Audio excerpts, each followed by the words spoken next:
Hi, I'm Britton LaRue, and this is Moon to Moon. Moon to Moon is a space to consider, celebrate, and share the ways we come home to ourselves, anchor through change, and uncover our power. 1 month, one phase, one loving step at a time.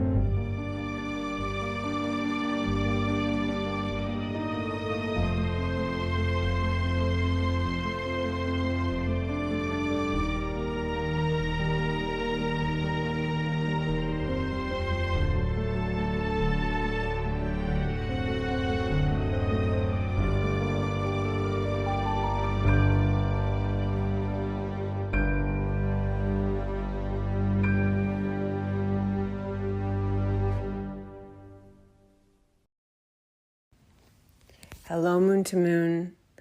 It's Britton, and I have a really profound conversation to share with you today. This may be one of the most resourced, jam-packed with deliciousness conversations I've ever had on Moon to Moon. I'm not even kidding. There's just so much here to support us in some of the most uncomfortable parts of aliveness.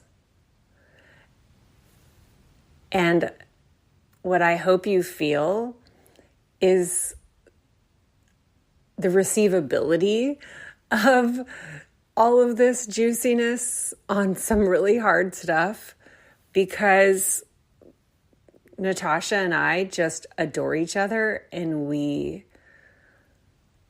have very open hearts with one another, and our bodies are very relaxed with one another. And so it's like what it feels like it might be like for you is like this, there being here a space to receive what we often are bracing to not have to hear, but would be so helpful for us. It's receivable because it's coming through a real warm frequency and a real compassionate frequency. And that's what happens to one's body when you're around Natasha Levinger, my guest. So Natasha has been on Moon to Moon at least 4 times before, and I'll link all of those episodes in the show notes. My episode with Natasha called Unshaming Your Woo from fall of 2023 is the number 3 most downloaded episode ever for Moon to Moon. The first most downloaded is my conversation with Chelsea Wolfe, the singer-songwriter, who is famous. So it's no surprise that that one would have the most views and most downloads. And then the next one is the first conversation I've ever did with my partner, my boyfriend, Matt Bull. So that one's really fun. And so it's also no surprise that that's number 2, because it's super cute, 2 people in love talking about aliens and religious trauma.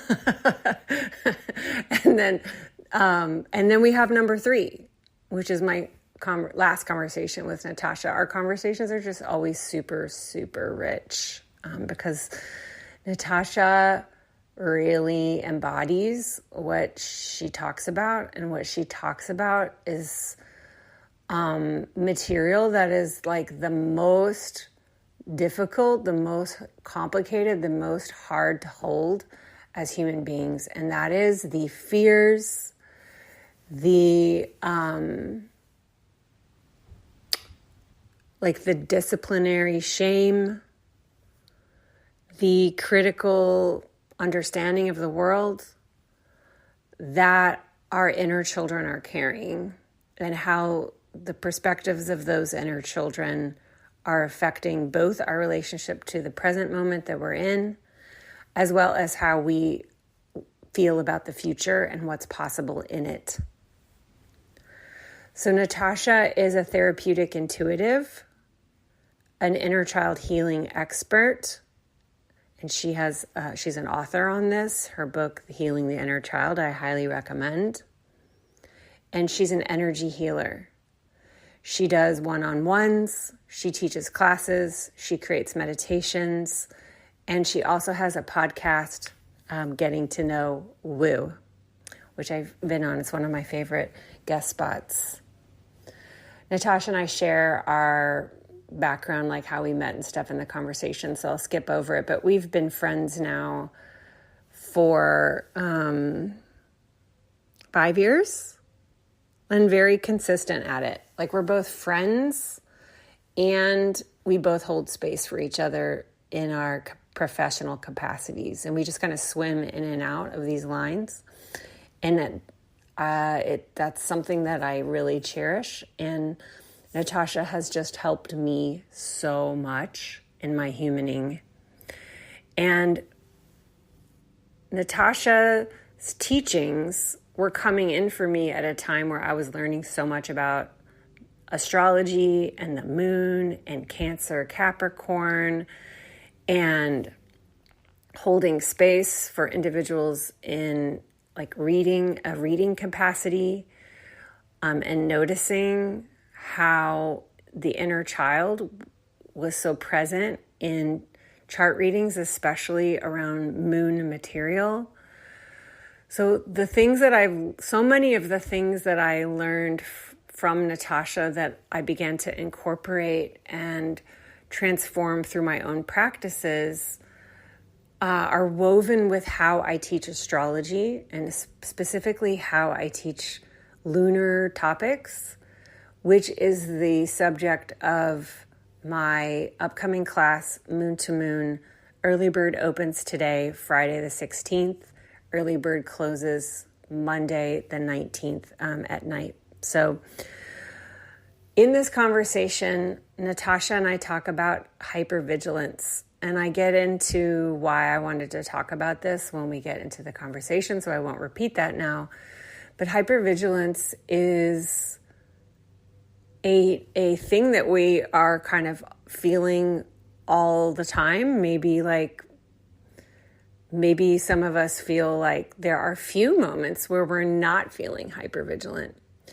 And hypervigilance can look like a lot of things, and this is a long conversation. We get into the nuances of the types of hypervigilance that can show up. But some examples that may resonate with you would be like thinking that you can't do it until it's perfect. So like scanning for perfectionism. Hypervigilance itself is like when you're bracing or scanning the environment, scanning future possibilities, scanning other humans for threats. Where you're scanning for threats, which relates to keeping yourself protected, which relates to feeling safe inside of yourself. And that is what the moon is about. Like, the moon has to do with emotional safety and security, with securing the love and validation that will help you feel safe inside of yourself, so that you don't have to keep scanning the environment. But we often see the world from a child's perspective. And so from the child's perspective, it's not like super wise. And so we often feel like we're never getting the very thing that we're wanting.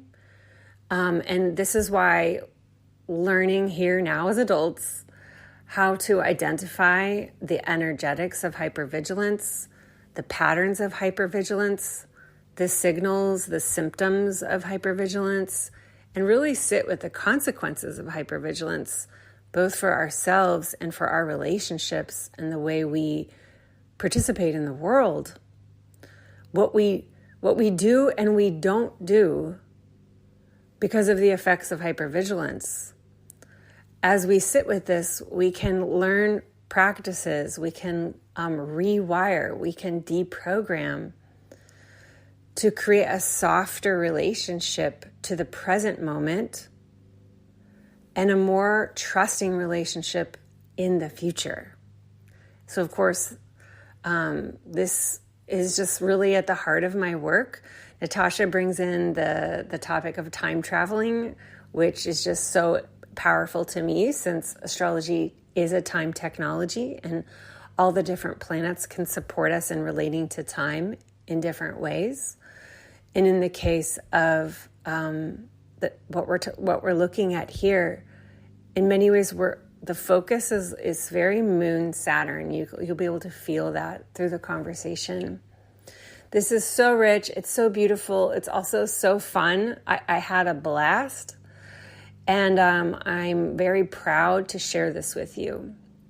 You'll also learn that Natasha is contributing to the Moon to Moon course this year.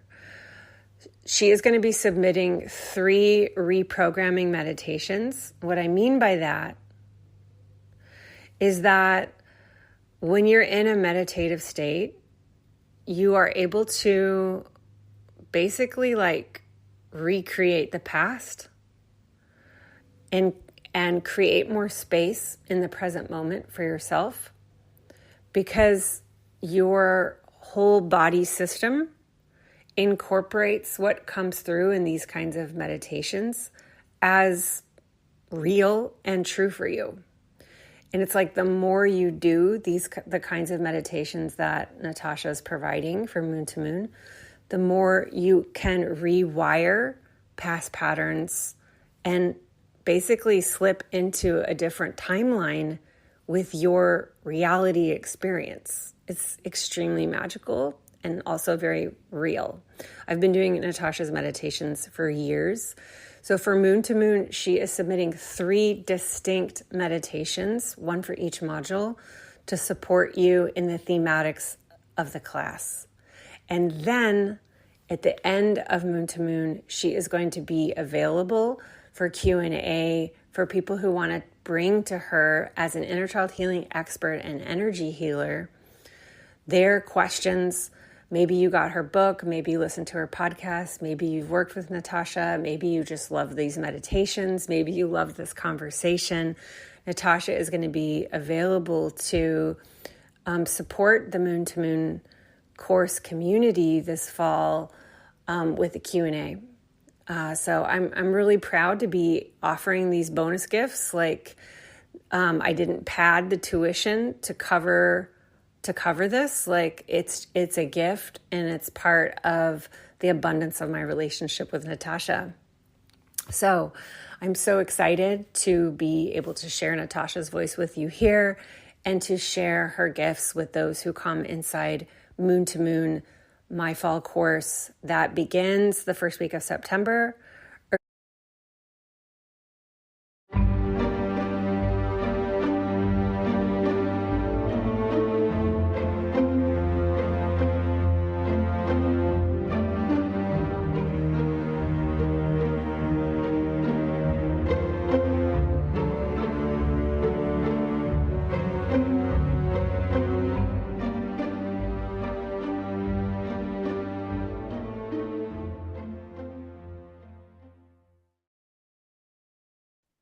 Welcome back to Moon, Natasha. Yay, thank you for having me. Yeah, I feel like I was trying to count. I think this is maybe the 5th time that you've Oh, come on.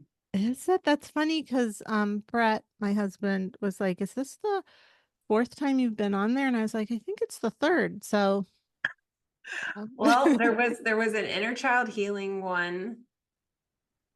I think the first time you ever came on, we just talked about inner child healing. And then sounds there right. was the one on the element of air, since you're Oh, yeah, Aquarius and Libra moon. right. And then there was parenting your triggers, which was like an Oh, Aries season inner child healing one. oh.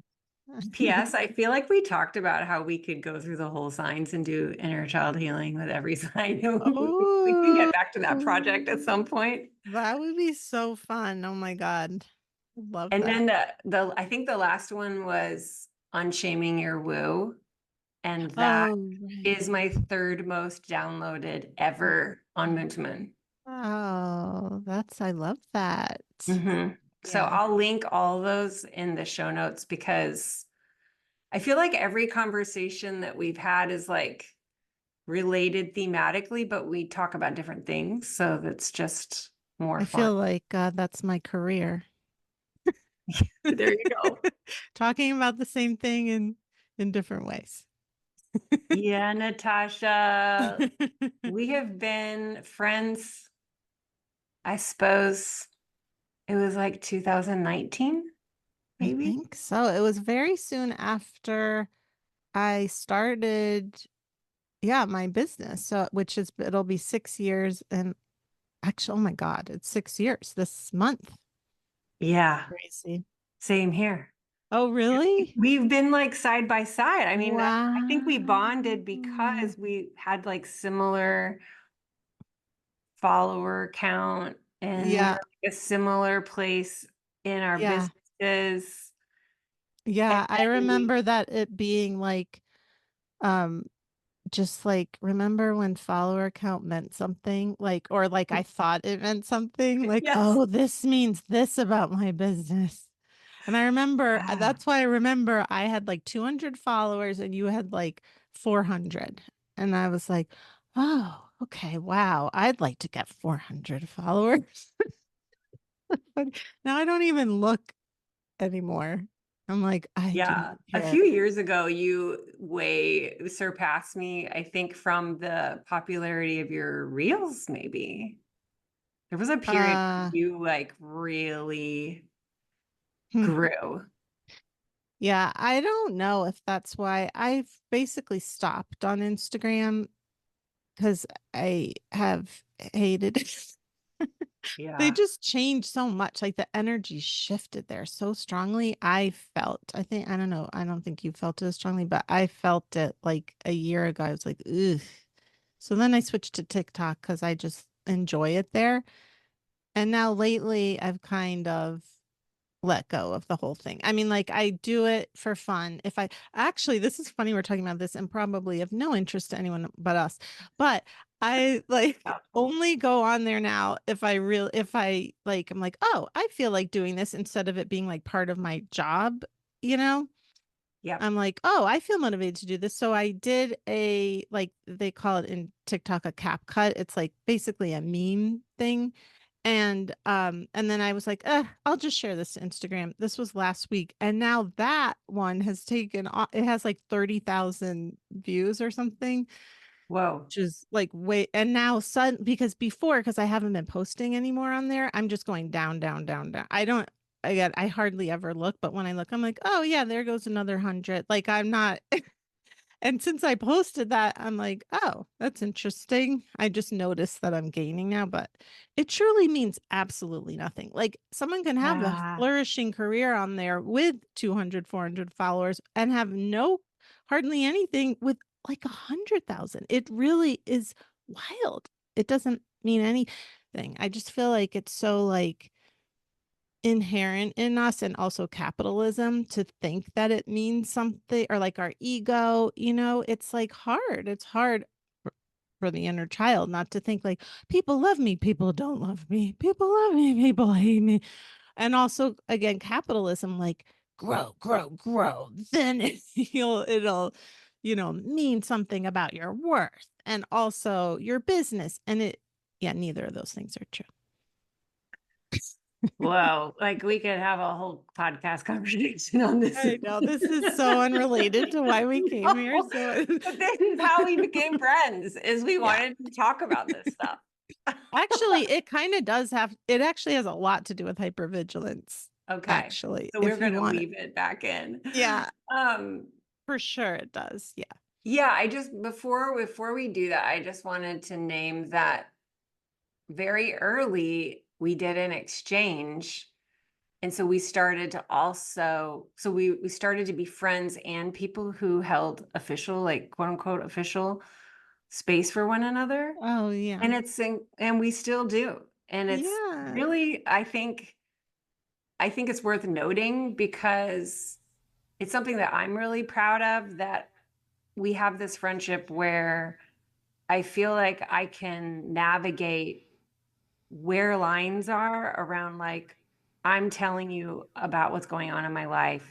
and I'm your friend, and we're doing it as friends. Yeah. And when we kind of identify, like, I think this needs to go inside of like a reading space or a healing Mm. space, and how to show respect for one another. And also just name when we think that that's what's needed. And it's not like a personal thing in the sense of like, it doesn't have to, we don't have to feel bad if we've No. hit the line. But my younger self, like if somebody was like, I think you just really need me to hold space for you, I would like want to run to the hills and be embarrassed, you know? Oh, yeah. That makes And sense. it feels really good to know that you will always tell me if you think that that's like what would be the most supportive to me. And Yeah. so then because I trust you Mm. to tell me, I feel free to just share and not feel Mm. like I'm crossing a line that is annoying you, you know? Oh, wow. That makes me feel good. And the same with you. I mean, yeah. I mean, if you tell me like, oh yeah, we could meet to talk about this, I'm not like, oh God, you She's know. trying to get my money or Yeah. whatever. Oh God. Or just like, ugh, why can't I just talk to you? Like, Yeah. This is I think a lot of mutual respect there that is really special to me. So yeah, me too. thank Thank you. you. Yeah, I mean, I think it's boundaries, right? It's just knowing your own boundaries. And then, boy, I mean, yeah, I've been in a real journey with friendship for sure in general. And just like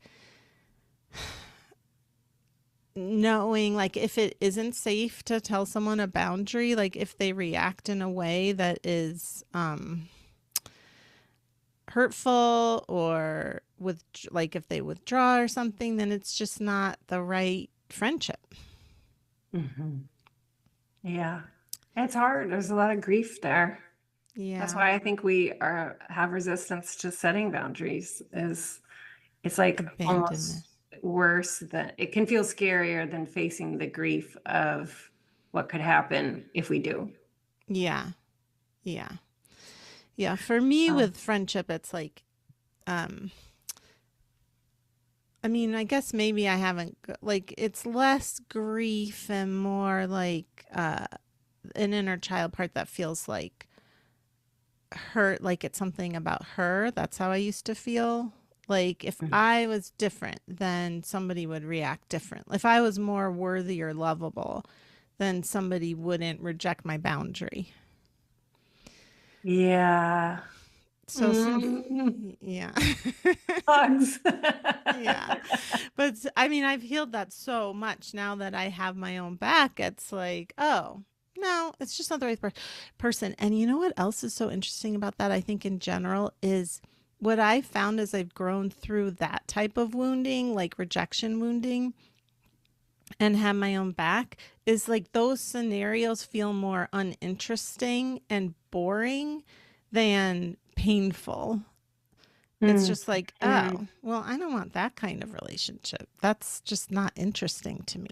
Like, why would I want a friendship or a relationship where someone isn't able to, like, speak to me about what they're needing or, like, not, like, meet me instead of pulling away? Like, it's just like, oh, uninteresting.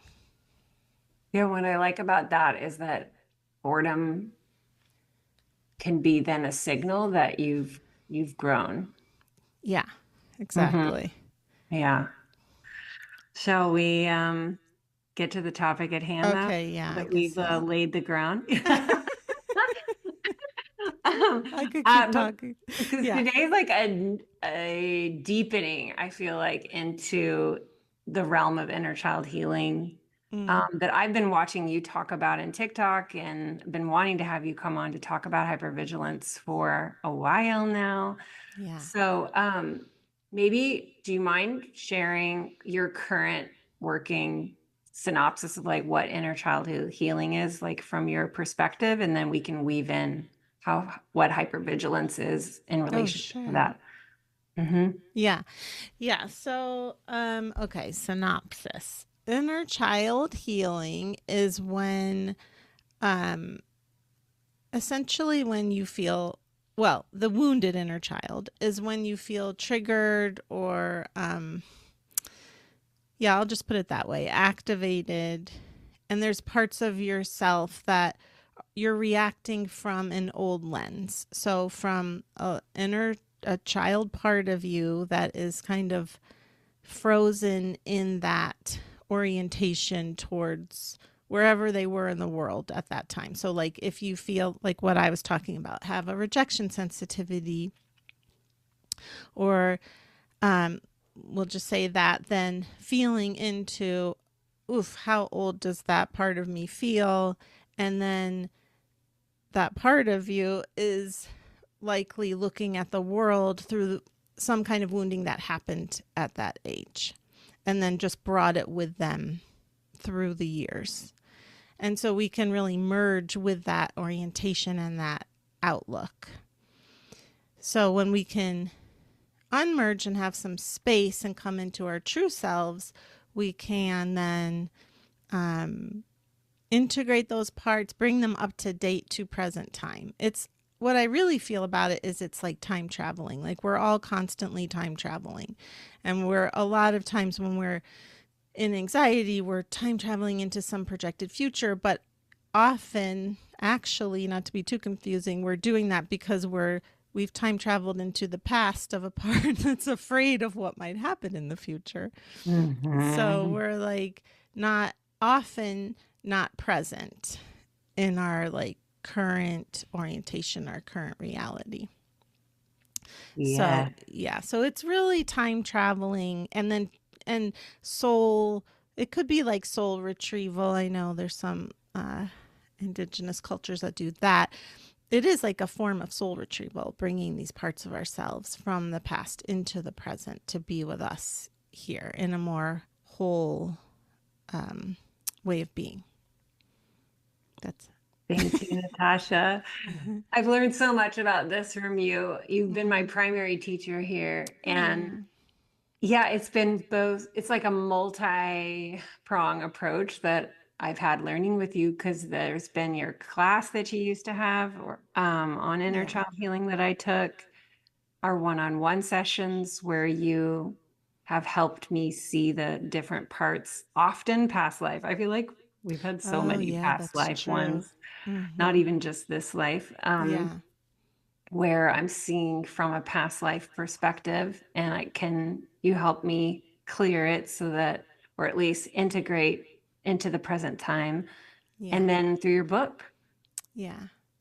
Yeah, I do want to say actually that so there I didn't know that there was internal family systems when I started this work, which is a very detailed I don't know what they would call it, a methodology, um yeah, um psychology system. Um at the time, yeah, so I didn't know about that because how I discovered it for myself was I would do readings where I look at, which I still do, but I look at people's energy. They'll tell me like, "Oh, I'm having this come up." So then I look at their energy and I would always see at the root of it an inner child, like a child at the base of all of it. So I was like, "Oh, okay, this is what we're working with." Mm. And then, go from there energetically. But it was so interesting when I had a friend like a couple of years later tell me about IFS, and I was like, oh, they have a whole system already for this. Yeah. And I've now done that with a facilitator. And because I already had been doing it with through your teachings and then practicing it so much on my own, I Yeah. found that very helpful to drop into because it was just like I already knew what to do. Yeah. Because the pattern had already been set through the practices I learned from you. So Yeah. Yeah. That's nice. let's then tell me about hypervigilance, the Okay. hypervigilance piece. Yeah. I am curious what about it you are like, what snagged you, like what created interest for you. But I'll just say for me, so I grew up with a very narcissistic mother and also a narcissistic father, but he was more low key about it. That was more discovered later. But well, for me anyway, I think for other people in my family, it was less low key. Um, but you don't have to have that to have hypervigilance. It's like, and it can happen in so many ways. But anyway, I'm just saying the root of it for me was having this very, honestly scary parent who I had to keep my eyes on at all times. I had to be very aware of her moods, what she wanted from me, all of that. I had to be very focused on that. Um, it's so funny, even just saying that, even though I do feel pretty healed about it, I can feel that part of me being like, ah, so I'm just letting her know it's okay. It's not happening now. Um, we'll talk about it later if she needs to. Um, but so what happened is that I had a part that got stuck in that way of being, of feeling really scared. Also, rejection, that piece, I was rejected constantly. So that part was like, how do we avoid rejection? I have to be really aware when she pulls away, when she comes back. Like, it was just hypervigilance about what that person's moods were. And so then later in life, or throughout my life, I mean, I think we've talked about this, I don't know, but like I remember like when I was in middle school, my big thing was like, are you mad at me, to all my friends? Like I was always Yeah. worried. We've bonded big time on, Oh are you yeah. mad at me? Oh my gosh. Like my best friend from 7th grade was like so the opposite of me in that way. Like her trauma response was, I mean, it was a quote unquote perfect fit for mine. I was anxious, attached, and she was anxious avoidant. So she was like always mad at me, or like often mad, especially when I would ask that. I'm like, I'm not mad at you. Like how kids are. Yeah. Like, Stop asking me. something about the way you're acting tells me you're not telling the truth. But I'm sure it was really annoying to have some.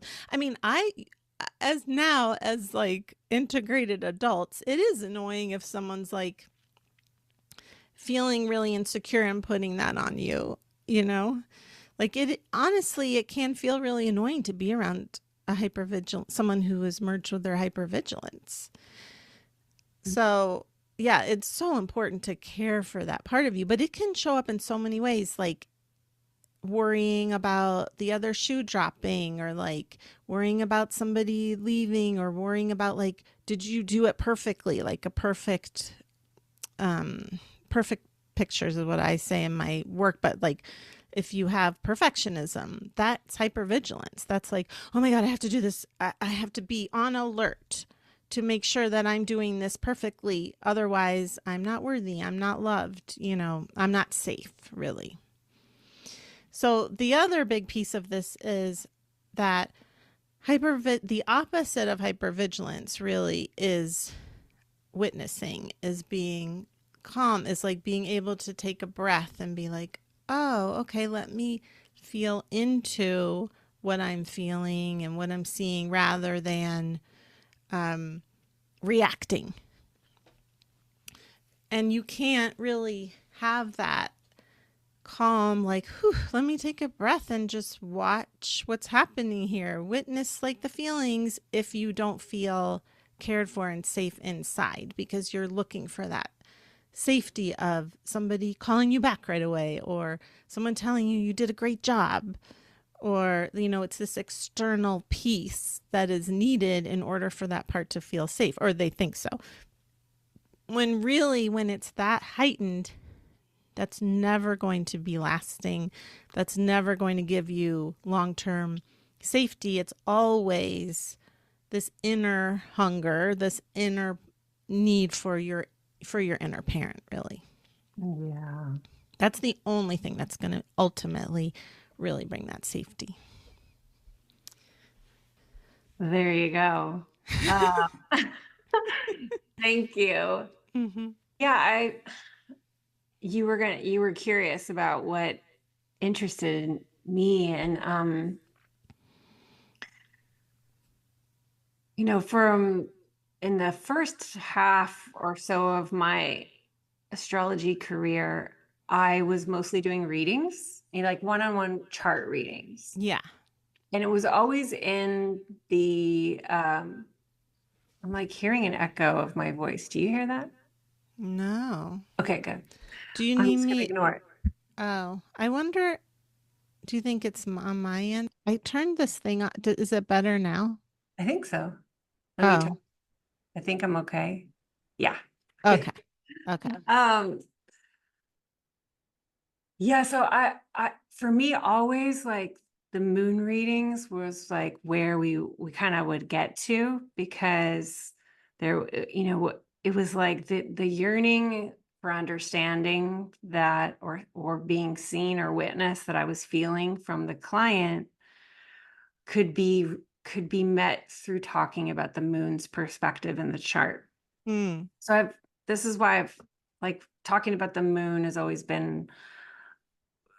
felt like the thing that I want to do, because mm, through the one-on-ones, that was where I felt like a real connection to the person I was talking to. mm, And then in the last couple of years, I've been doing less chart readings and more mentorship and supporting individuals with like manifesting in the world, like mm. growing your creative practice, living from the dream field. Like, what's the vision? I love that. And then again, what we come up against is these manager parts, that are trying to manage the environment, like afraid of rejection, afraid of failing, afraid of all the different things like you're talking about. So when I started to hear you talk about hypervigilance, it just felt like a natural extension of what I had already been learning from you, moving with me as my career was shifting to Mm, like noticing that this is kind of like always the thing that's there, that feels like the resistance or the block when one wants to grow their visibility, and like one wants to yeah. presumably like live with swagger out in the world.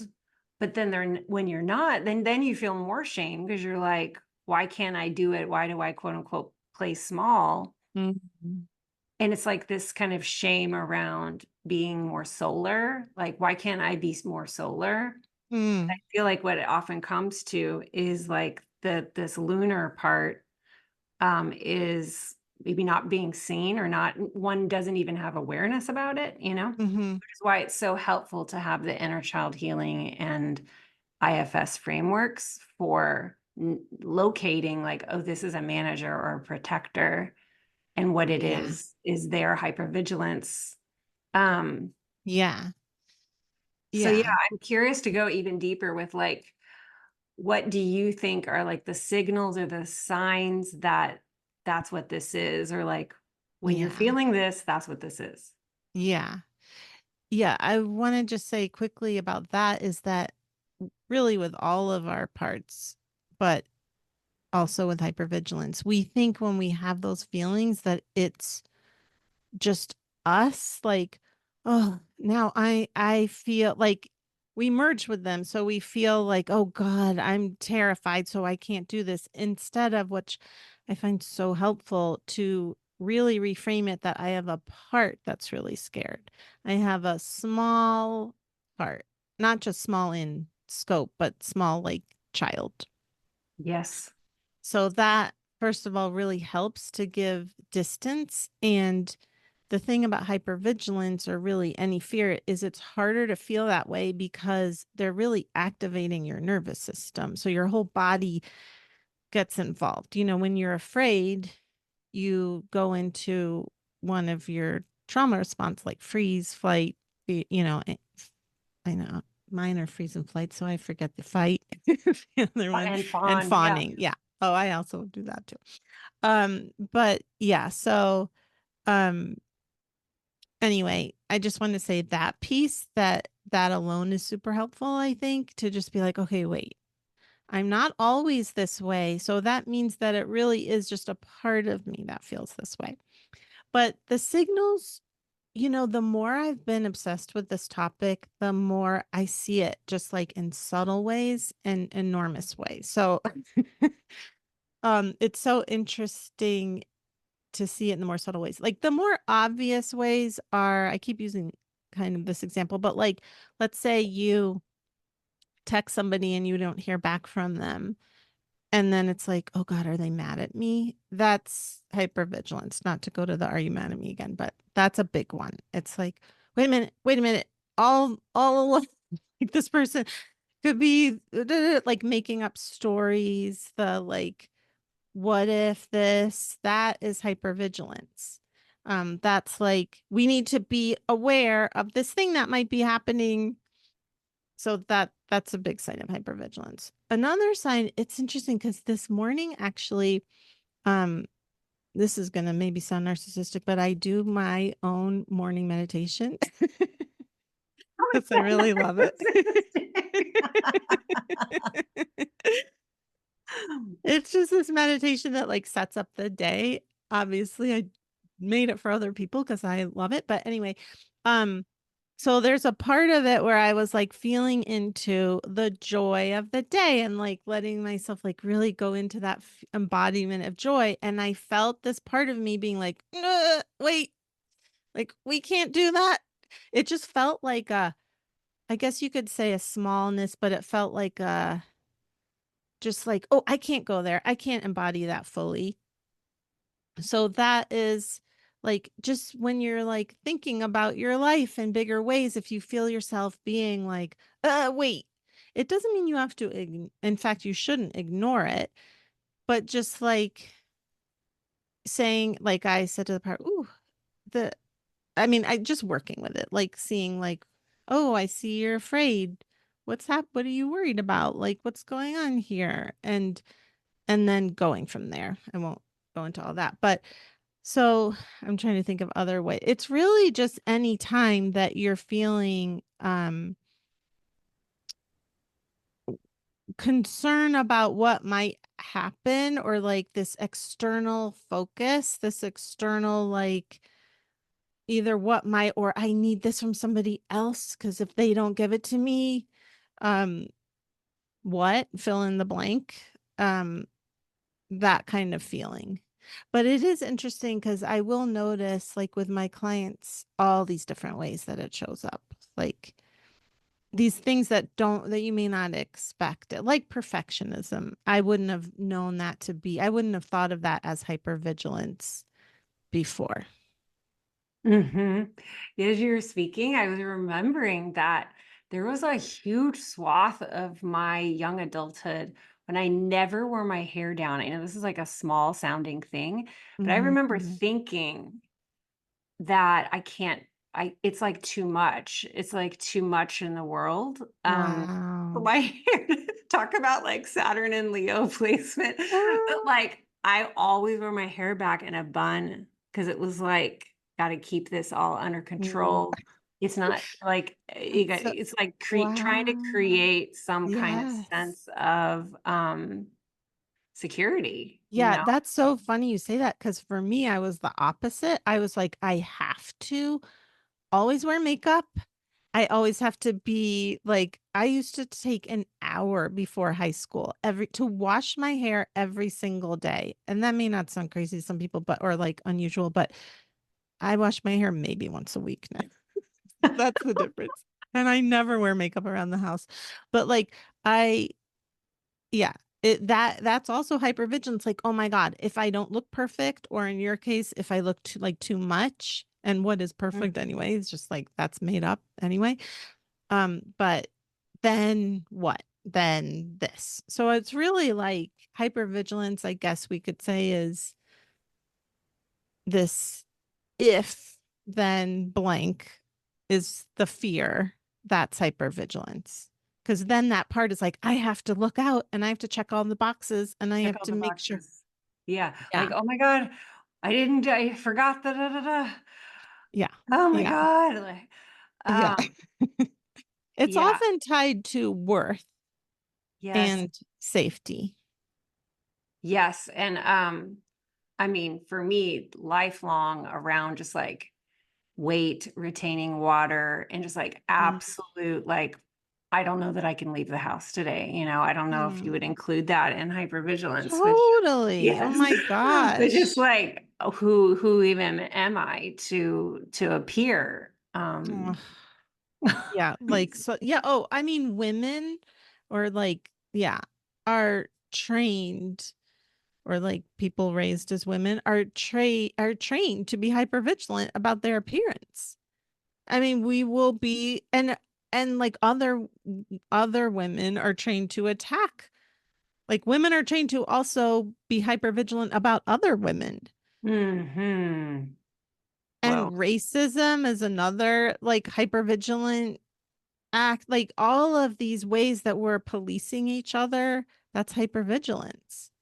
whoa, Yeah, I mean it's so hard to be a woman um yeah, in this world because we're just trained to like you got to watch your P's and Q's. I mean, look at like I don't know, like Hillary or just like any female politician, woman politician. I don't know if I'm not supposed to say female. I know that was anyway. Hopefully that's okay. But yeah, it's funny because my daughter was saying she was like uh, before Kamala was like right when she was going to be the nominee, my daughter was like, "What is her last name?" And I said Harrison. She was like, "Okay, because did you know that um female politicians are like a lot of times called by their first name instead of their last name?" Isn't that interesting? Like Hillary yeah, was Hillary, not Clinton. I mean, granted, her husband had been president, but still, it was like, I mean, yeah. And when people call like Trump Donald, it's like it's derogatory. yes. I know, Yeah. even like Anyway, my went on a for my tangent. book, like I had to create like a summary, and I had written it so it was like, um from her da da da da da, comma, written da da da da da, and I think Matt was my first, editor on that. And he's like, Mm-hmm. I would put LaRue, like, you're an author. And it was like, Mm. LaRue? Like, who do I think I am? Like, oh, there it is. Wow. Yeah, that's Who do I so think I am? Some funny. kind of author? I, yeah, that's so interesting. Yeah, when people call me Levenger, I'm like, that's weird. It does feel like very masculine. Yeah, I guess so. I mean, Yeah, I like, to that's my me. dad's name. Yeah. But I mean, it should, we're trained that way, but yeah, it does. Like, yeah, because like bros call each other by their last name, you know? yeah. So, do you think there's a like that hypervigilance takes different like shades or frequencies, whether it's coming from more of an inner critic or more of a wounded inner child? Like, Interesting are they question. different? Yeah, well, those are different voices. I almost said obviously, but I have never thought of it that way. So that's interesting. I don't mean like obviously, Britain. I just mean like, oh yeah, I guess obviously they do.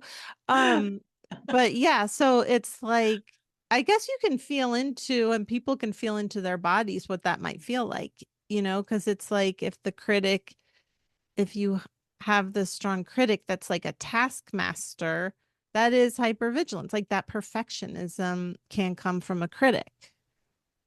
So that's going to feel more like, I don't know, tightly wound, I guess. Mm. And then the wounded part, which is the one I'm more familiar with, is like just like, "Ah, love me." Like it feels more, like desperate, I guess, or like, Mm-hmm. um, I mean, they're both desperate, but it's like, I think everybody's so different, but I guess for me, it would be more like, keep it in check. That critic is like, what are we doing? I don't really have that voice so much anymore, but that's how my mom was, like, for sure. Like, what's wrong with you? You got to do it like this, that kind of thing, as Mm-hmm. opposed to like, being totally like open. Um, Yeah, but it's interesting because they are both using hypervigilance. Yeah. And I also I think of hypervigilance also as a separate part altogether too. That's kind of Okay. embodying. I think maybe that's why I haven't thought of it that way before. Because when I feel into it, it's like a different part that's sort of using whatever technique you're going to listen to most. So, like, Hmm. I don't really listen to a mean voice anymore. Yeah. So, but I will listen to like a sad part or a rejected part. So maybe that's why for me it comes up like that more. Yeah. And I think I have a hypervigilant part that's not really mean, but it's like, the energy is like, I'm supposed to be doing something. I think I'm supposed to be doing something Yeah. now. And it's I been really really, want to talk about that. But before yes. I do just want to say real quick, I want to be clear that it's not that I ignore my parts, like because when I said I don't listen to that anymore, I just want to be clear that if that were to that part of me knows that they need to talk to me in a different way to get my attention. It's not like I'm like, go away. I don't listen to that. It's just like, ooh, if I do hear that, it's like, ooh, that sounded really critical. What's happening here? So that's why that tone doesn't show up as much. Okay, I just wanted to be clear that I Yeah. wasn't telling anybody to reject their parts. Well, I know, and one more tangent, and we'll head back Yeah. to what we were saying. We had this great discussion when I was first learning about shame, and we were both learning about shame, but I won't mention any names about shame teachers. But we, this one teacher Hmm. was teaching to like banish, yell at, be mean to the shame voice, and we Oof. both we got into our conversations around just like that, how wrong that felt in our bodies, because Yeah. the practice is around compassion, because that's still a part of you that thinks this is how Yeah. reality works, Exactly. and they're wanting our attunement. Right. Not banishment. I mean, sometimes you do have to have boundaries, which I did set with my inner critic, like I won't be talked to this way, but that's Yes. different than go away.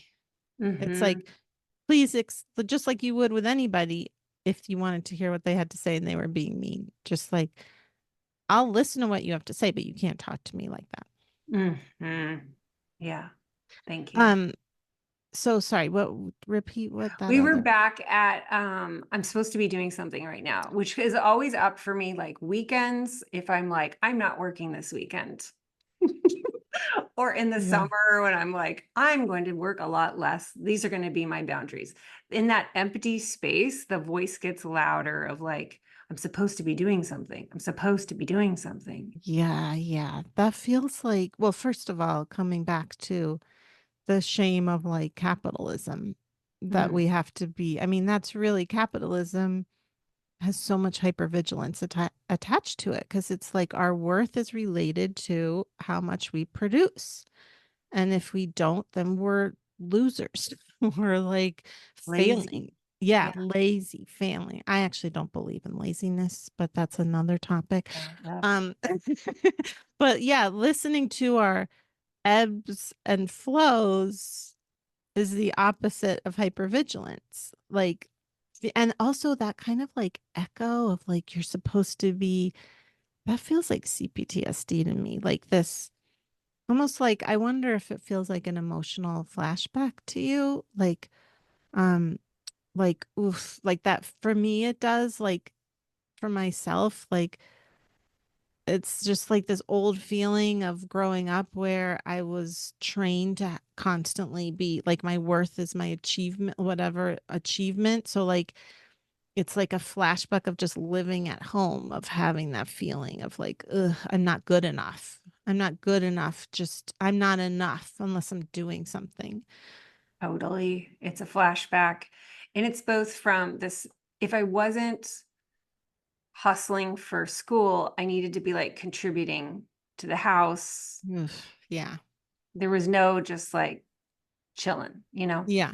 No Um, listening to your, yeah. So I do just want to say, so it's like if you have that feeling of I'm not enough, that's a part. And then that you were trained into. And then that activates that hypervigilant part of like, okay, well, then what are we doing? We need to be doing something. You're not doing something. And this is also, I find really interesting about growing is the more you heal those parts, like going back to the critic, like now that I don't let the critic talk to me in that tone, sometimes it is just like a vague feeling. Whereas yes. before it would have been like the explicit words. So in some ways, it's almost harder to be aware of it. It's like these more subtle layers where it is still the critic being like, what's wrong with you? But she knows she can't talk to me that way. So sometimes it's just like, well, then I'll just sit here and feel bad. And then you Yeah. have to like feel into what is that? Yeah. I think before I knew these powerful frameworks, I was just that person who was on motor. Like, Yeah. there's Britain getting her to-dos done, like unaware that I'm just like on a motor, you know? Oh my And it's just gosh. like, Yeah. gotta be doing something, gotta be doing something. I mean, Yeah, that can feel good. I think there's you a and I, difference. yeah, yeah, there's a difference. And you and I feel like are on opposite ends of that spectrum.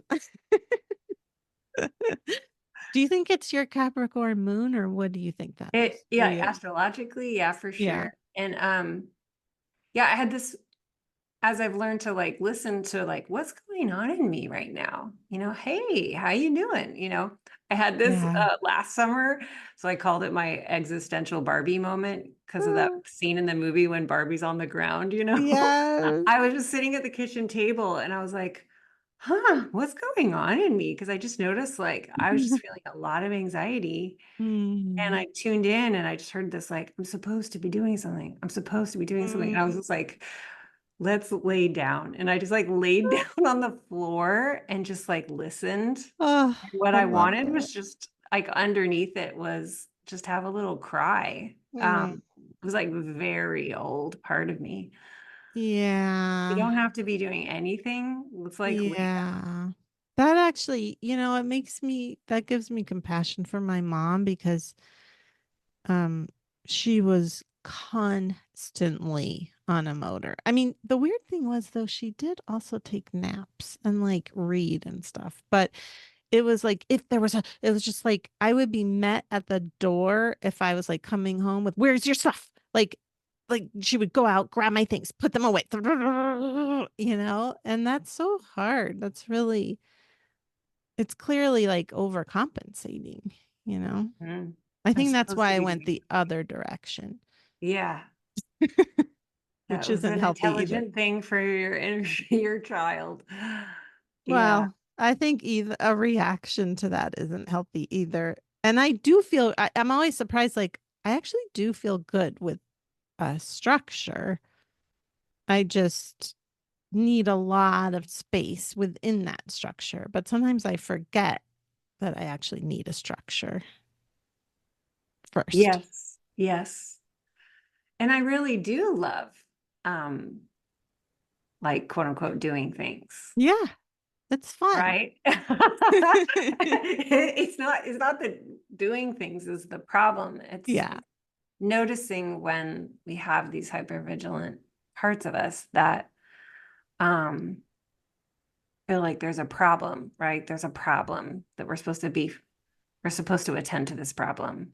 Yeah, and I think what's helpful is like what's the underlying need Mm, that it's trying to meet. So like there's a problem, why? What's the real need? Like for me a lot of times it's like to be seen, to be validated, to be heard. And like if I can give myself that, give that part that, then she can calm down and it doesn't matter if I finish the to-do list or not or if the person responds to me or not. It's like, or if the person is mad, whatever, because I'm giving myself that approval. So there's always some need underneath it, or I'm giving myself the safety I need or the space I need or whatever it is. yeah.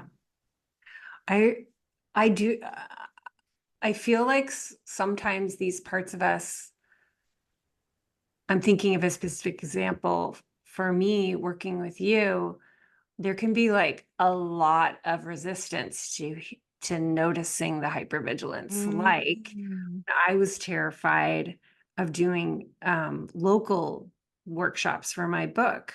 And I was like telling Mm. you, like, yeah, I just don't want to go to these like Oh. yoga studios, or like I just don't want to. I had all these like confident I forgot uh about this. like statements around like why that was just not a good use of my time or something like this. You were just like very compassionately inviting me to notice that there was a protector part that was protecting me from something that I was afraid of. And Afraid I of like, remember yeah. feeling like very resistance to hearing this information. Like, I don't Yeah. want to see what you're telling me, Natasha. Yeah. Can you speak about, like, do you see that a lot? Kind of like, oh, Oh yeah. The our protect those kind of parts are the hardest because I think they feel the most like us. And it really mhm, is like they feel the most like, no, this is just me. I know what I want. I don't want to do this thing. And right. the more like you get to know yourself, again, it's like it becomes like more nuance, like more subtle. And so that you can kind of notice the difference between like, yep, I know. So there's like a charge. There's a difference between like, oof, I have absolutely no interest in this, or like this bores me. I'm just not. Although actually I say that, but boredom can also be a protector part. So Fascinating. it really is like different for everybody. But like if it doesn't have a charge, then you know it's your thing. But it can be hard. I don't know. It's just really hard. I could tell with you because I was in a reading. That's why I didn't remember this at first because we were in a reading when I told you that. But so I can see what's happening with the energy. But with myself, sometimes, I mean, more than sometimes, I'm sure. But like Brett will be like, do you think that's a part? It's like, oh, And you just well. want to be like, rah! Oh my gosh. Yeah, there are definitely. So anyway, I guess what I want to say about identifying it for yourself is feeling like really getting quiet and feeling into, does this feel like something trying to protect me?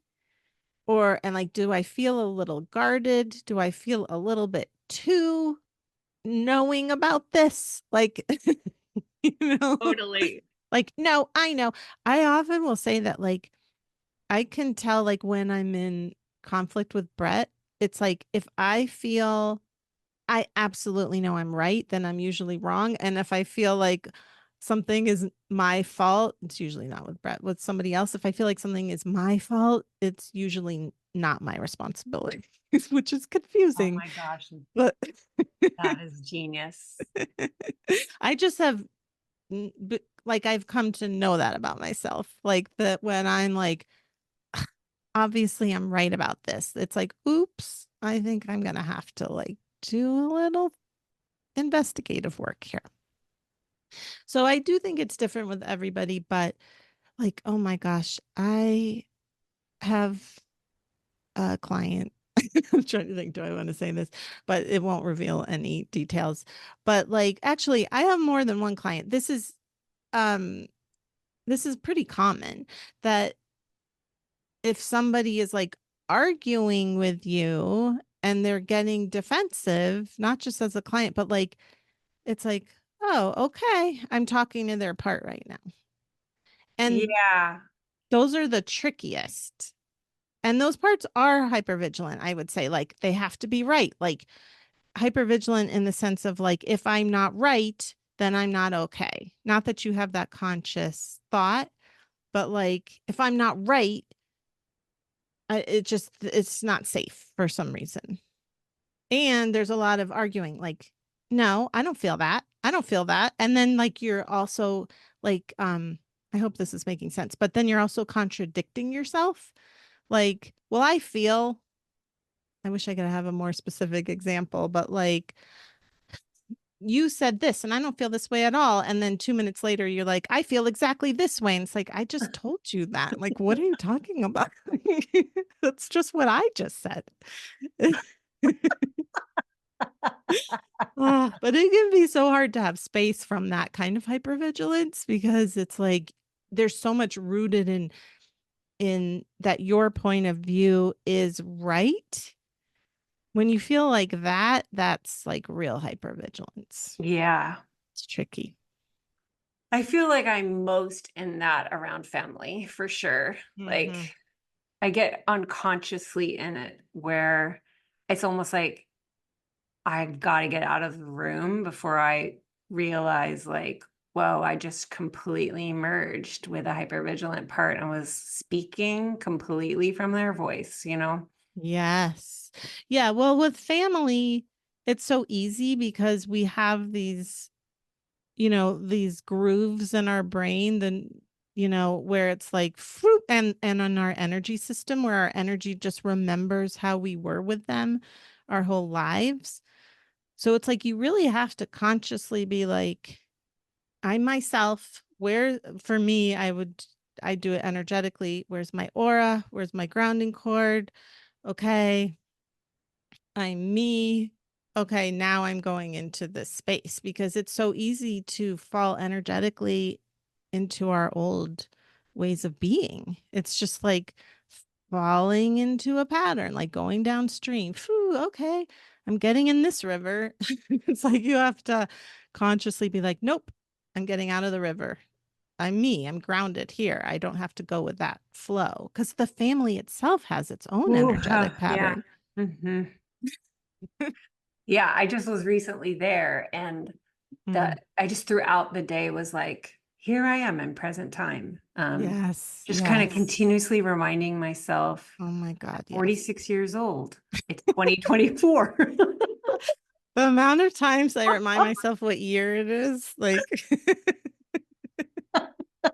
oh What? my God. And you can get that way with your children too, for those of us that have children. It's like these patterns of like, wait a minute, hold on, I'm Totally. me, you're you. This doesn't have to be. I didn't have a problem with that until they were teenagers. And then suddenly it was like, oh God, I'm getting really like in codependent, like pulled into that. And then it's like, no, I'm me. You have your experience. You can have I'm your having experience. mine. I know. I'm completely in that right now. Oh, I'm me just too. like, you're allowed. Remember, Britain, how the whole me and all my parts, Yeah. we're giving them the space to be in like whatever mood they need to be in. Oh It's my not about God. you. It's so hard. For me, it's like actually your newsletter today. Okay, well, I'll just say hypervigilance with and being a parent. Oh my God. That really comes up. But your newsletter today was so helpful to me. I was like, because what did you say about like, oh, having people understand you? That is such a hypervigilant thing. Like feeling like really tied to like, you have to understand me. And I was Mhm. like, because I'm having an issue with one of my children. And I was like, well, I don't think I'm doing that. I just want them to be okay. And then I'm like, oh, wait a minute. I realized I was like, no, I'm trying to get them to see my point of view so that they are quote unquote happy. But Yeah. that's my interpretation of what would make them happy. And I'm trying to like, I don't know, maybe they would have a different route there that is better that I don't know. And I'm trying to make them see my way. It's like, whew, no, Whoa. it's so hard, Yeah. especially when they're struggling. Oh my God. Yes. That's Yeah, that. and my Yeah. my shame just comes roaring up, just so sure that it's me, just like so Um, sure that I fucked it up. I Which think ultimately maybe it's like, making everything about me. well, I think also when you're a single parent or like you're, is that how you would think of yourself? I mean, I know that you're, Yeah. yeah. I mean, I know he's in the picture, but like when you don't have someone to be like, it's not you, believe me, that it's a Yes. lot harder to, I will just say like Brett helps me so much with that. I'm like, And I can even say to him, did we create this? Did we fuck everything up? Oh It, my it, God. it comes out so much, it like goes away so much quicker when you have someone to bounce it off with. It's a lot harder as a single parent. Right. Or you can be like, it's Yes. because I, untangled from my marriage, that Yes. fill in the blank. Exactly. I so many times I said to him when we were little, well, God, there you go. When they were little, Jesus. Um, I was like, if we were divorced, I would completely have blamed this on our divorce. Like the way, Totally. but Yeah. we're not. So I can't, like, why are they acting this way? I would have been like, well, something's going on in that other house, or it's because of how I'm acting now because of it that this is happening. When really it's like, no, that's just them. Yeah. Man. And my oldest is my Scorpio. Oh She's gosh. just always like, no, mom, that's your thing. She just Oh, like and gives by it the way, right back. oh my God. Of Let me be clear. I'm not saying I have no responsibility. I'm just saying like course. the blame is, yeah. Um, Often doesn't have to be so directed. But yeah, and I have a Scorpio rising with Pluto. I think their Pluto is conjunct their Scorpio, their ascendant. So a lot of Mm-hmm. Scorpio energy happening over here too. Mm-hmm. Some truth zingers.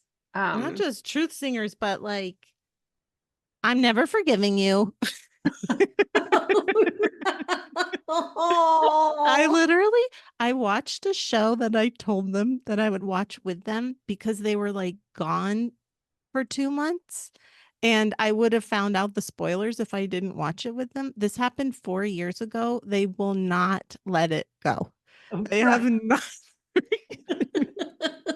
It's because of you. Yeah. They keep bringing it up. I'm like, that was 4 years ago. What are we doing? Anyway, Yeah. Scorpio. And then these family dynamics can get mirrored in like classroom spaces with like teacher Mm, student or like I don't know, in the healing world, I feel like a lot of mm, times I feel like we project on one another mm, the hypervigilant dynamics of the family system. mm. You mean like whatever we grew up with? Mm-hmm. Well, Mm. like if I take on like if I start to feel in any way like the a mother, say, Oh, I see what you mean. then the pattern, whatever that one might have developed around Right. mother Yeah. can show up with teacher. Yeah. Yeah. Like codependency or like, oh my God, I have to fix this or I have to do it for them or like, yeah, that was my thing that I definitely had to work through in the first, I don't know how long of my business, like with healing, like I had to remind myself more often that than I ever do now, which is hardly ever, but like I'm here to say what I see. That's it. Like I'm not here to fix it or um make them, I mean, I'm there to help them help themselves and give them tools to help themselves, but I'm not here to make them um feel better about what I see. Do you know what I mean? I mean, I Mm-hmm. am a nurturing person, so I usually do like I'm like, am I not there to do that? I mean, kind of I am because I'm like, ooh, okay, they feel bad. What's a tool that will help them? But it's what I guess what I'm saying is I'm not the one that has to go do that. You know what I mean? Like, it's okay. Let's figure it out. It's like not coming from that urgent, hypervigilant place. It's coming from a place of, ooh, looks like you're really needing this as a result of seeing this. You know what I mean? Mhm. Completely. Yeah. Yeah, this piece around like um responsibility, I feel like Yeah. some of my hypervigilance that I've paid attention to over the last few years is noticing where it's almost easier to take responsibility. Like I go into taking Yes. responsibility instead of just letting someone else hold it that's theirs, you know? Well, yes, because what I've been realizing actually with with my children actually is like part of why I would hop in to try to fix it was because I didn't want to sit with my feelings, anxiety, etc., about not being in control of their experience. Yeah, whoa. And that, yeah, so I have to like, ooh, okay, I'm noticing when I want to jump in and fix it, it's because I'm uncomfortable. And that's my responsibility. It's not their responsibility to make me more comfortable in their lives. It's my responsibility to make me more comfortable with their discomfort. And that's true with clients, it's true with children, with anybody. I feel Yeah. like that's a lesson coming up right now, actually. I don't know if that's part of this whole cycle, but Hmm. yeah, it's hard. Yeah. I mean, this stuff we're talking about is just so incredibly helpful to just the most mundane parts of life and parts of relationship. Yeah. Um, but also to participating in your creative life, participating in your dreams and in your goals for how you want Yeah. to be here, you know, like having awareness around all this just opens up so much possibility when you create that space to not be so completely identified with these parts. Well, also, this is making me think about like how in our businesses, our clients, readers, whatever, they're not responsible for making us feel comfortable with what we're presenting. Do you know Whoa. what I mean? Yeah. So, like, if I send out a newsletter and I'm like worried that it wasn't like, I don't know, quote unquote good enough, it's not.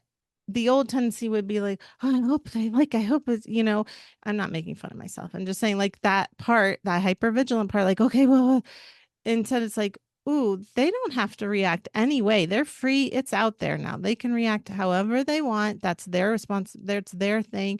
My responsibility is to be with the anxiety about not being perfect or not, yeah, like not whatever the discomfort is. Completely. I was just feeling into this theme around like feedback and like Mm, input lately. mm, As like when you ask for like a feedback form, like how did you like the class or whatever, uh, or you're touching base, like how is it going if you're in like a really long-term container, mm.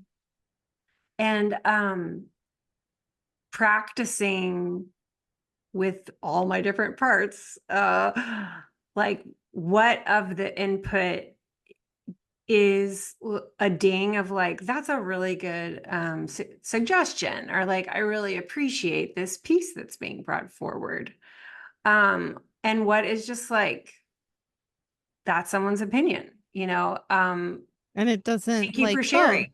yeah, exactly. I don't resonate with that, but I mean, I used to work with someone who was like, I don't care about their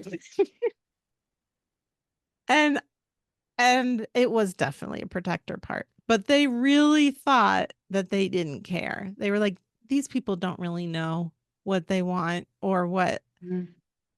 And to me, it felt like a lack of respect. I mean, if you are super clear about what you want to offer, and you really don't, there's wisdom in that, like, you know what, I don't want input about this, like, I like how I'm doing this is how I want to do it. If somebody doesn't resonate, that's fine, then that this isn't for them. But I do think this is coming back to like sneaky hypervigilance. I do think it's sneaky hypervigilance if it's like a statement like that, like people don't know what they want, like what.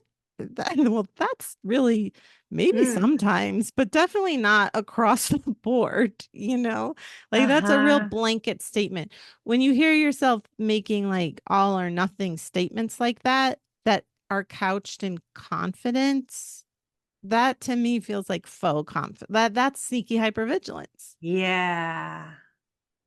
Yeah, sneaky So hypervigilance helpful. can be faux confidence. It's like, because it's like we can't. No, no, no. Well, you're hyper vigilant about protection, about protecting yourself from input.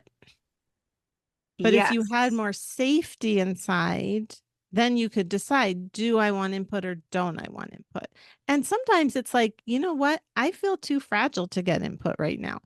That's That's fair. honest. Yeah, exactly. That's fair. That's different than I don't give a shit about what anything, Yes. you know? And people don't know what they want. Right. Yes.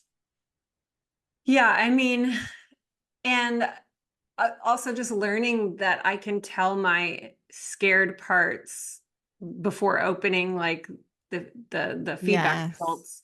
I can let them know that like we're not going to take seriously anything that's ungenerous.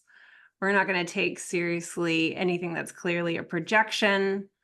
But I bet we're going to find here some cool ways to, try some new stuff next time, Yeah. and like come with me. When I don't really like set the energy in advance, I can get completely destabilized. Oh, 1,000,000,000%. Yes. Yeah. Mhm. And I think like you and I probably react similarly, and that other person I was talking about reacts the opposite, like when they're not aware of their feel. Like, so if you have strong protector parts that won't let anybody in, if you would allow that feedback, it would just be like, no, no, no, no, no, or only the yeses to things that are making me look good.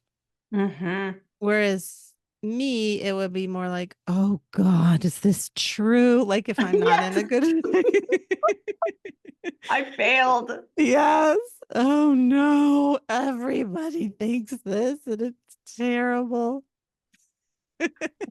Yep, that's me. Yeah. They're different parts. Yeah. Yeah. Yeah.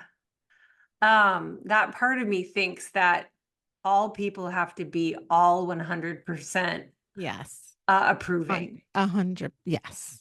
Yes. Is all And or nothing. even then it's like you don't really for me when I'm merged with that part, I don't really take it in. It's like, okay, phew, that wasn't a rejection. Okay. And I don't really take in the positive. That's how Totally. yeah. Like Like sometimes so I'll go back when I'm like, I've like held those parts. We've like moved through the experience. And I'll go back and read and like it's actually fairly glowing. There was just a couple yes, of comments. exactly. Like not bad at all.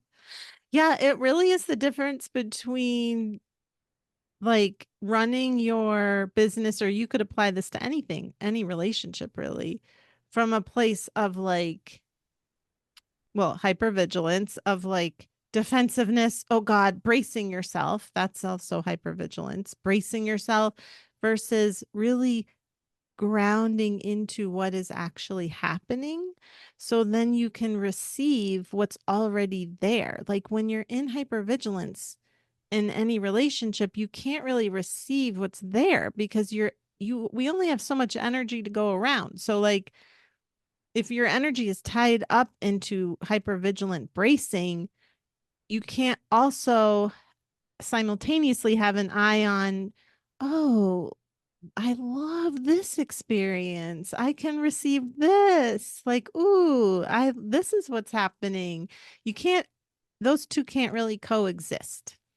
Mm, So yeah. that's what I've really noticed, as especially like social media used to take up so much of my energy. Oh my God. And I literally don't care anymore. It's so freeing. I can't believe it. I can't believe it. I mean, it took me probably a year, but oh my God, it's so great. And the result, it shouldn't have surprised me, but is that I'm like, I just want to nurture everybody here. Like it's so much less about like growth, growth, growth. And of course, as I'm nurturing everybody here, things are coming to me. Like, Yes. there is like opportunities and things that are adding to this whole fertile ground. That is happening more. Not that it wasn't happening before, but I'm just noticing it's like, whoa, happening more consistently as I'm nurturing this ground. And it's really hard to, you can't really nurture yourself and be hyper vigilant at the same time. Mm, think about that. Yeah. Mm-hmm. You It's can't just, really yeah. nurture yourself and be hypervigilant at the same time. And what's sad about that is that hypervigilant part, all they really want actually, I think, is to be nurtured, is Right. to be like, you're good. We're good. You're okay. What do you need? You want a blanket? You want to go play? You want to make something? You Well, want that's why tea? it's like this insatiable. The Yeah. insatiability of it is because you're never actually getting nurtured and then like straining and striving with Yes. that energy, getting more tired, Hmm. um, and then not actually getting the thing that's the at the real need. Right. The root of Um, it, mhm, which yeah. is like this slower thing, but the hypervigilance is so fast. It's like urgent. Hmm. Stay up. Guard it. Yeah. Yeah. Well, I'm feeling like a sharing that you're contributing to my upcoming class, which has a big Yeah. inner child healing component because it's on the moon. Mm, You are sharing 3 meditations, and yeah. then coming on for a Q&A at the end for anyone who wants to be supported by your wisdom around inner child healing and hypervigilance. Do you want to share anything about the meditations? Well, I'm really excited about them because, well, one of them, um, well, I'll just say I'm actually reworking too. I was just going to give you some ones that I already really are well loved, but I've been really inspired to write two more. Um, Oh, thank yeah, you. and I'm doing one specifically on hypervigilance. It's been really, yeah, just like creating this new nurturing environment after soothing the hypervigilant part, basically. And Mm. I do want to say about um my meditations is it's so funny. Like when I talk about myself, I'm like, does this sound this? It's okay. Hypervigilance. But who was I? Oh, I was actually talking to a friend yesterday about how like um the things in my that I offer, the most high touch one and also so therefore the most expensive one actually often fills up very quickly, but my meditations do not sell often, and they're the least expensive thing, and I really think it's wild that that's the case because they are so potent. Like I also think I never talk about them, so that's probably why. And I should, and I'm going to actually, but meditations like this, which are reprogramming meditations, are so powerful. They literally change how your brain is able to take in this nurturing, the positivity, the like what you want to be bringing in. And I think sometimes, yeah, well, first of all, some people just don't like meditations, and that's totally fair. But if you do, I think people don't realize just how powerful they are. Like, if you do them regularly, they really can retrain how you process your world. So that's just Mhm. a little ad for meditations in general. I mean, I think especially reprogramming meditation. So there's that one. Then I'm going to also have like a bit of a time travel one where you're like really owning your magic as you are doing in that class, emphasizing in it. So, yeah, it's just going to be really supportive for whatever you're offering. And yeah, it's so, um, it can be these, yeah, it's just really powerful, I think. Thank you. And so there's the hypervigilance one on your Codependency. magic and Yeah. codependency. Yeah. Yeah. Do you want to share a little bit about what that one is about? Just Well, identifying the energy of it. the identifying the energy of codependency. Mm-hmm. You know what, Britton? Hopefully, you're gonna have to edit this because I haven't listened to it yet, so I don't remember it. Oh, no. I'm not gonna edit it. Oh, you're not? I just didn't know if you already like had a feel for it. It's fine if you don't. No, I You had had made it so long ago, and I don't remember what it was. I'm yeah. sure it was You great. you did Honestly, it I'm for obsessed with my own meditation. I'm like, I'm everybody obsessed with should your be doing. meditations too. I love the music too that you I both do have. too.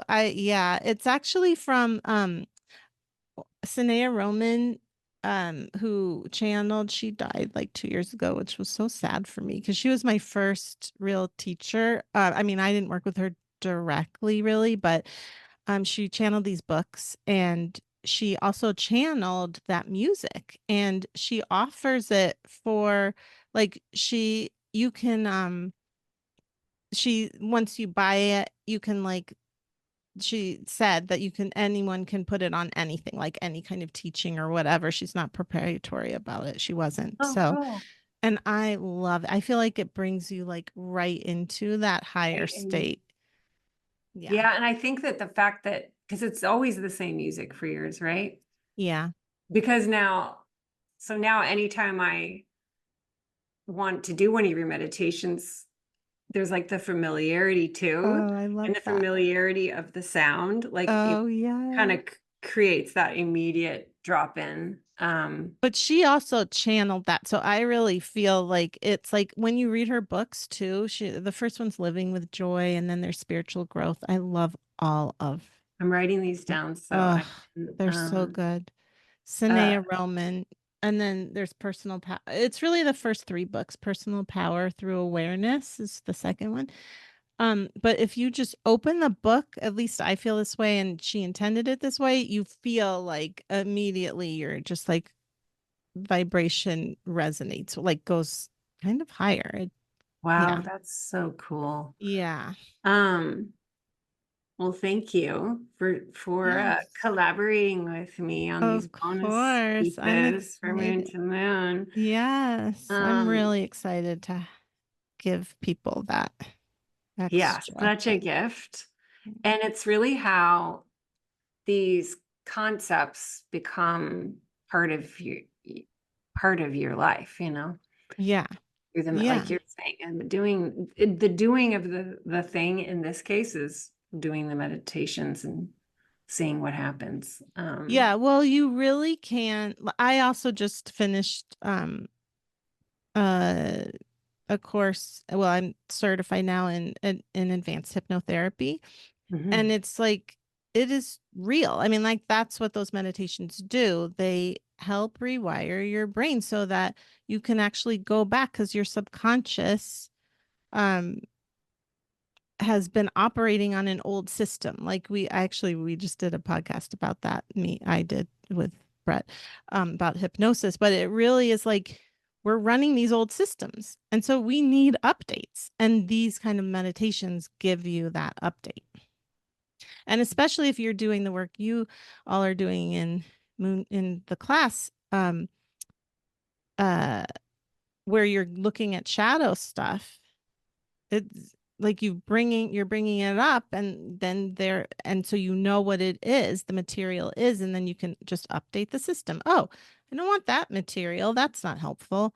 Here's some new information. Exactly. Yeah. um yeah, so do you want to share anything going on? Do you have any openings for Yeah. awakening? Like what's going Mm-hmm. on for you these days? Yeah, I have one. So I have a mentorship. It's 3 months and we work together 6 times over the course of that. You have access to all my meditations. There's WhatsApp component where you can get my support throughout the week. And so I have an opening for that, and then I see people one-on-one. And then also my newsletter is on Substack. So good. Yeah. So that's I'm really like excited about my newsletter because when you're a paid subscriber, I give them a lot of things on there. Meditations, PDFs, classes. Yeah. Your newsletter is one of the few that I read. Oh, that's a compliment. I love it. I love hearing that. I know Yeah. there's a lot of newsletters out there. Well, and you have that background in comedy and in writing. I love the humor mixed with the deep wisdom. Yeah, I do. I don't take it too seriously.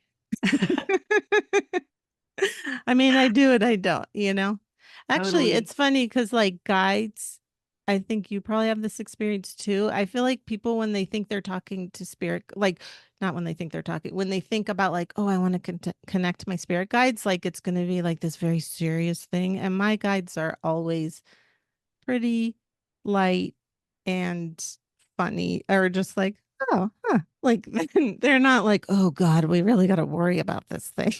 you know? It's usually like, oh, you're so worried. Or like, too bad. Well, what if you thought about it this way? So helpful. Yeah. Thank you so much for coming back to Moon, Natasha. Yes. Thank you for having me. I love it. Super fun. Yeah, always.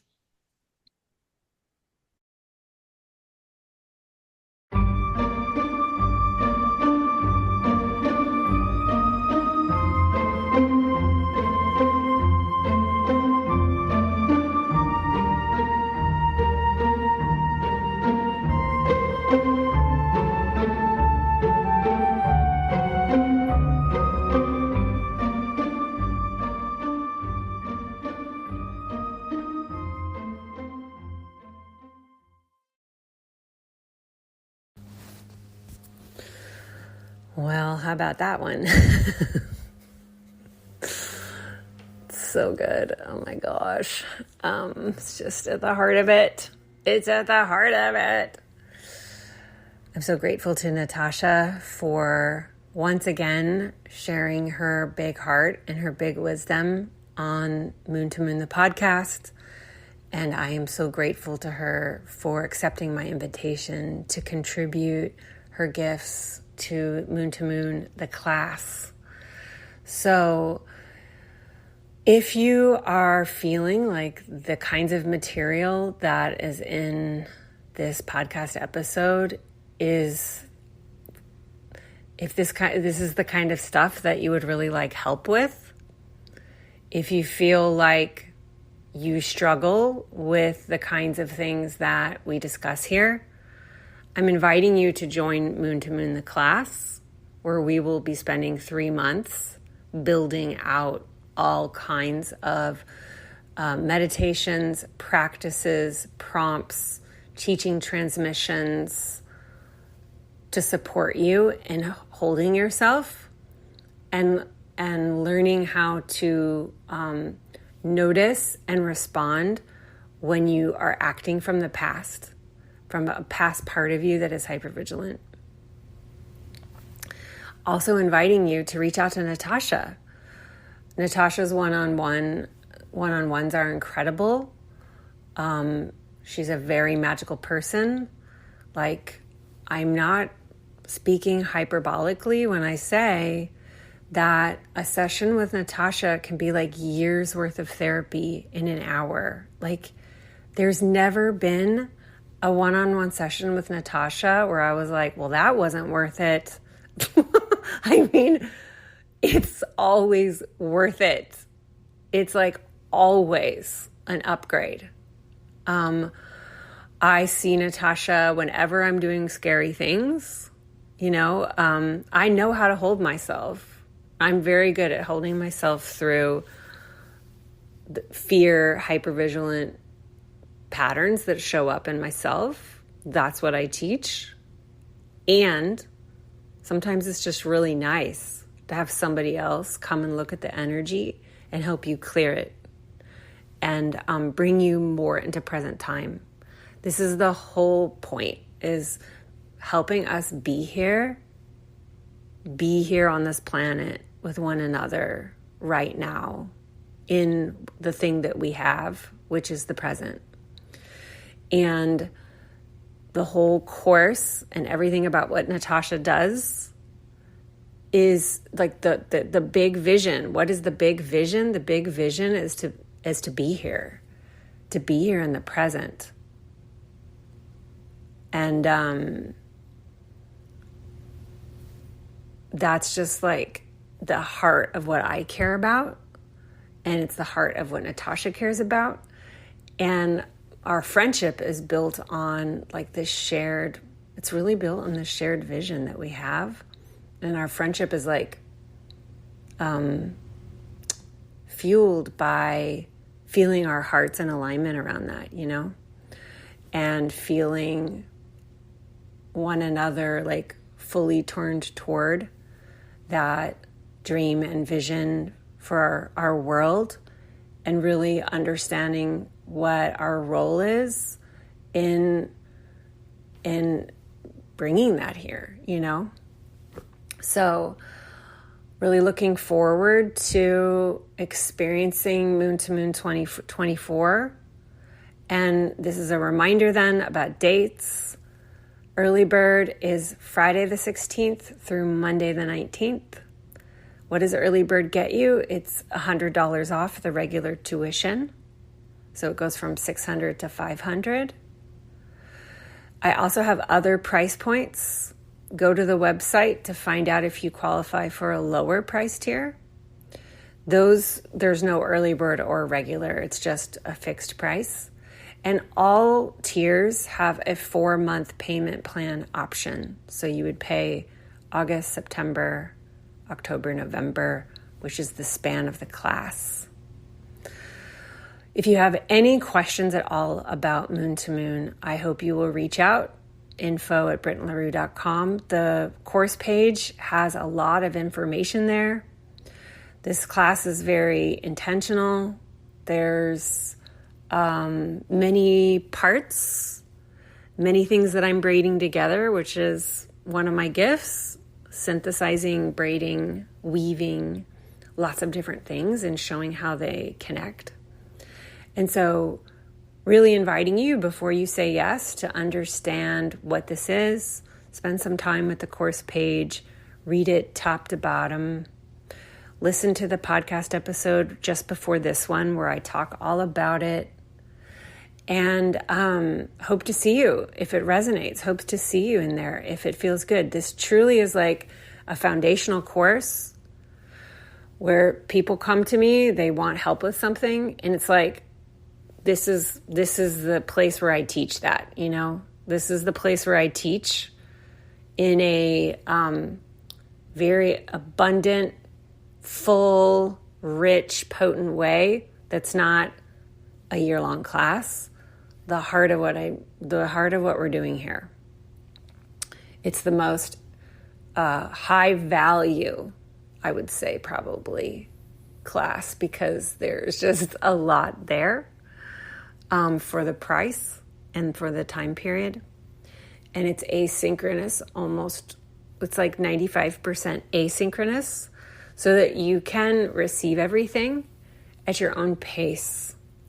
Because some participants may need to move through this very slowly, especially if this is relatively new for you. You may want to take an entire year to move through Moon to Moon. And not everybody's going to want to attend to it at the pace that I deliver it. And the most important thing to me is the receivability of this material. Because if it's not received, then what is even happening, right? But like, it like receiving is a very high sensation thing when we're receiving it through our whole self, when we're receiving it through our whole body and we're integrating it into our ways of being.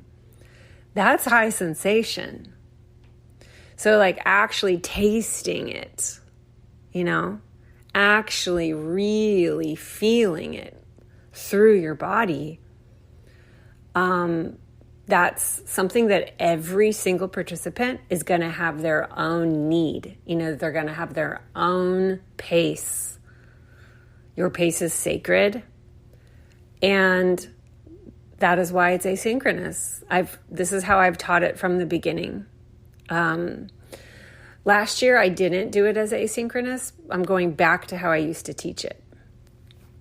So then there are Q&As for opportunities to talk through, like, this comes up for me, or what about when this happens, or this part was kind of confusing, or can you tell me that information in a little bit different way, because I'm not sure I understand.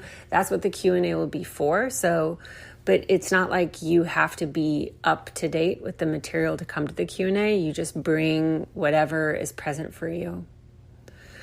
And there's also going to be recorded Q&As for those who can't make the lives because of schedules and time zones.